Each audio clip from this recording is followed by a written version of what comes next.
Guys, welcome to another video. You've got Mr. Everything English, and this time guys you're in for a treat, because rather than looking at my ugly mutt, you're going to be hearing my voice but not seeing my voice. I'm behind the camera, something that I'm not really a fan of, because a lot of videos behind the camera are really boring, hence why I'm in front of the camera. But let me see if I can entertain you with my voice and with my annotations.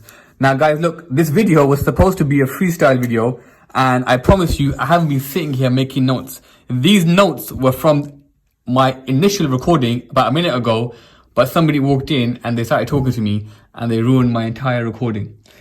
Now that is annoying because you're probably not going to believe me, but guys, I was just going over the title. My initial points were that when you first read a poem, you circle a title, you put in brackets, you underline, you do what you got to do, but you make the point that climbing my grandfather, the writer has used a hyperbole.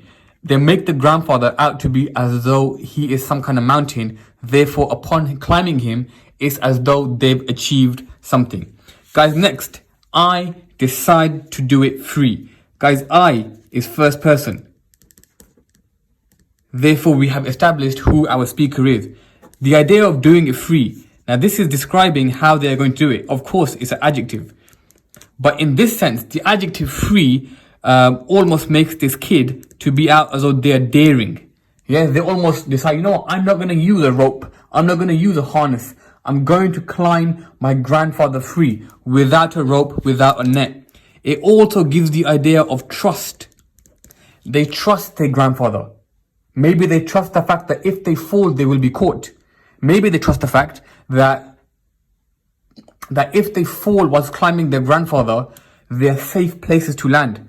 But it's the idea, the first line begins with the child being daring and the grandfather being a safety net. Guys, trust and safety net. Alright, first, the old brogues. Brogues are what? Guys, brogues are old man shoes. No, that's rude of me. Brogues are really smart shoes. I think I used to own a pair of brogues when I was going through a midlife crisis at the age of 23. But yeah, guys, brogues are old man shoes. Now, dusty and cracked. Again, we have two adjectives, but I'm not going to make the note of them being adjectives because I know what they are. Yeah, guys, they are dusty and cracked. Now, I would circle old, I would circle dusty, and I would circle cracked. Now, they give off the idea of a semantic field. Now, what's semantic field?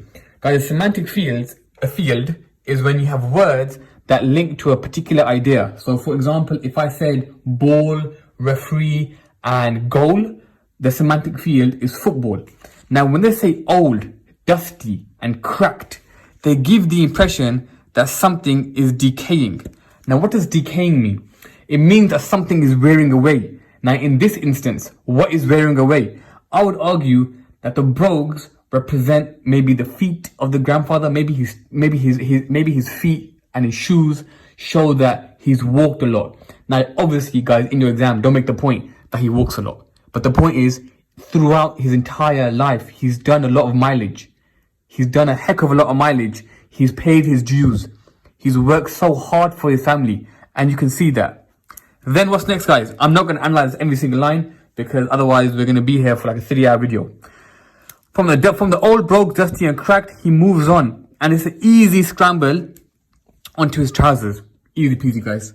Yeah, this kid's talking about climbing his grandfather as though he's going for a little bit of a jog. Easy scramble. Now, guys, scramble reflects the way he's moving. If you've ever seen it like a little fat chubby baby who's like maybe 2 years old or 1 year old, and when they're climbing up the sofa or when they're climbing up the legs, they don't climb the way we climb. It's like they put their leg up, then they try to kind of squirt their bum up, then the other leg goes up, but it's like they're sliding up. Guys, that's a scramble. That's how the child climbed the grandfather. Pushing into the weave, trying to get a grip. Alright guys, the grip is trying to hold on to the grandfather.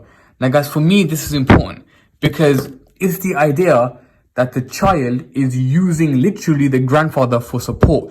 If you're going to pull into the weave and hold on to the trousers, You're using this grandfather for support. And at no point does the grandfather resist. At no point does the grandfather push the kid off. It lets the child climb. It lets the child grow.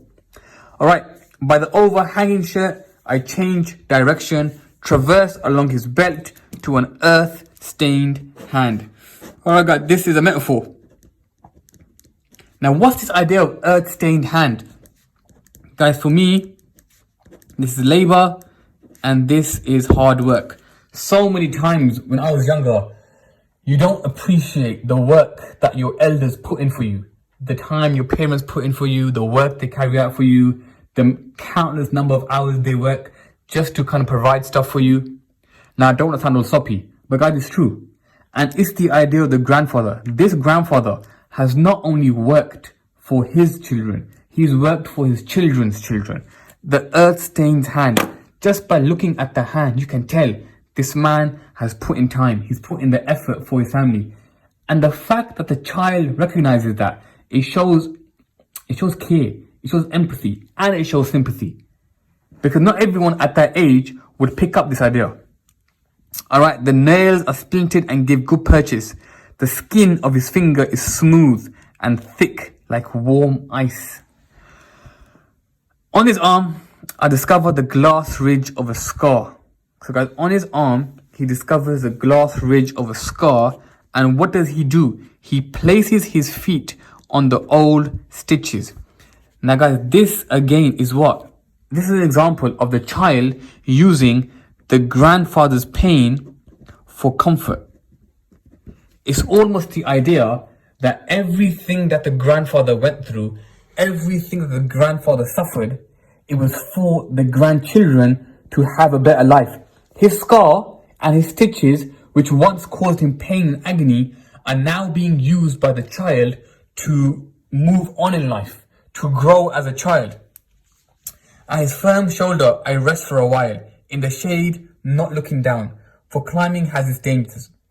And then I pull myself up the loose skin of his neck to a smiling mouth to drink among the teeth. Okay, well, how is he drinking his granddad's teeth? How is he drinking his granddad's teeth? Guys, the idea, guys, here is hyperbole, but the idea is of a kiss. The idea is of a kiss. He moves up and he'll, okay, maybe not that kind of kiss, but he moves up and he gives his grandfather a nice, loving kiss. Guys, the idea of drinking among the teeth, it shows innocence of the child. It shows how much they embrace each other. It shows the love and the affection. Yeah, it's a very beautiful moment. The child's worked this way all the way up the grandfather's body, and this one embrace of them kissing. And guys, refreshed. What does the kiss do? What does the kiss represent? Love. It gives the kid power. Yeah, guys, I'm not much of a caffeine person, but people who take like pre-workout drinks or they kind of sip on coffee 24/7, maybe they get refreshed by coffees and pre-workout drinks. This kid gets refreshed, gets a new lease of life, gets reinvigorated through kissing his grandfather. I crossed the secret cheek to stare into his brown eyes. Watch your pupil slowly open and slowly close. Watch your pupil slowly open and slowly close. Then up over the forehead, the wrinkles well spaced and easy to his thick hair, soft and white at this altitude. Okay, let's slow down a bit. Now, as you can see, I'm not analyzing every single thing on the page, and I'm doing that on purpose.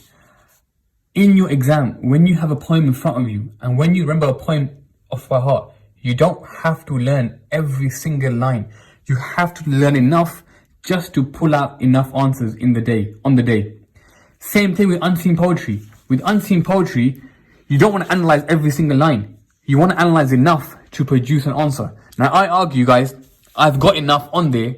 I've got enough on here to write an answer in my exam. But for the sake of the video, let's finish it.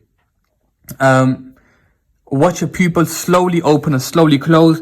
Guys, here is the idea of the child being in awe.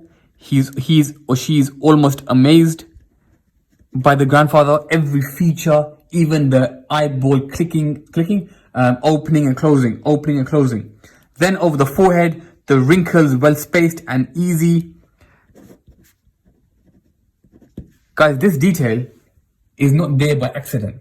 This detail on the same respect. Just as this child is young and innocent and is growing up, the same way the description of the grandfather shows us how he is on the way out. Therefore, if you're looking at the idea of love and relationships, guys, there's 2 points we want to make here.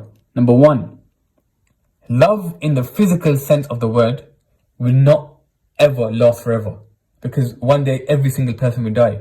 However, the memories you create, this shows that the memories you create last a lifetime.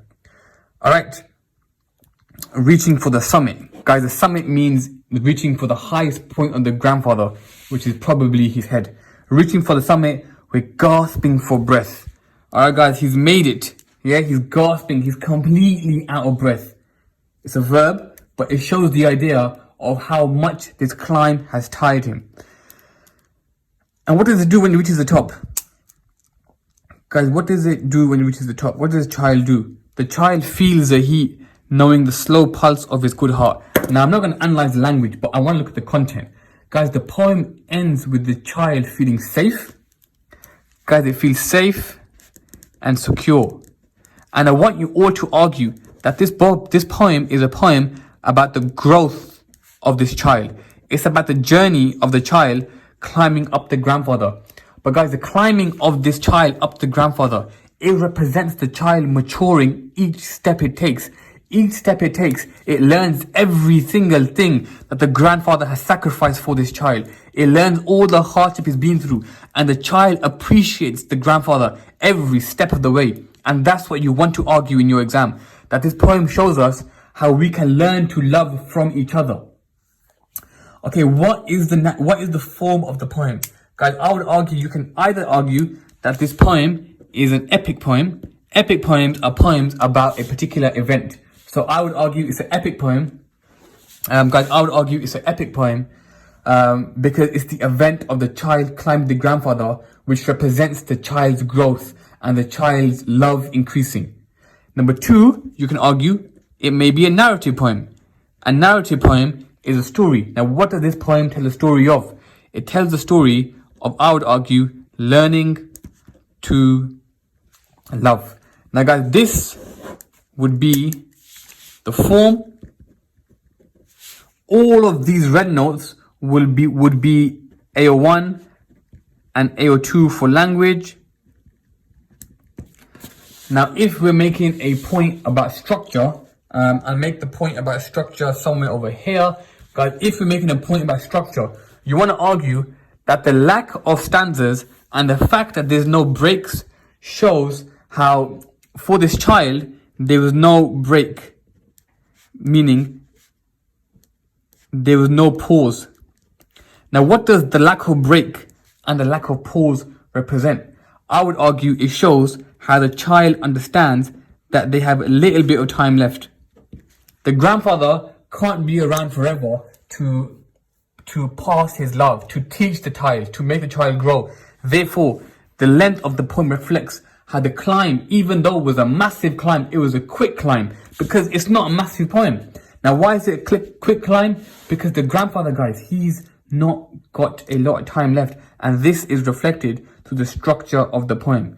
Alright, guys, this is a quick analysis of climbing my grandfather. I don't want to make these videos 10 hours long. I hope the video didn't bore you. I hope you're still there watching. If you like this kind of stuff, if you like these kind of videos, if you want me to make a few more videos where I go over poems, I go over Shakespeare plays, I go over anything and everything from this lens where I'm here making notes, guys, drop it in the comment section. As always, please make sure you subscribe to the best English channel on YouTube, Mr. Everything English. Please make sure you follow me on Instagram, and please make sure you add me on Snapchat. And guys, as always, love for the support. Peace.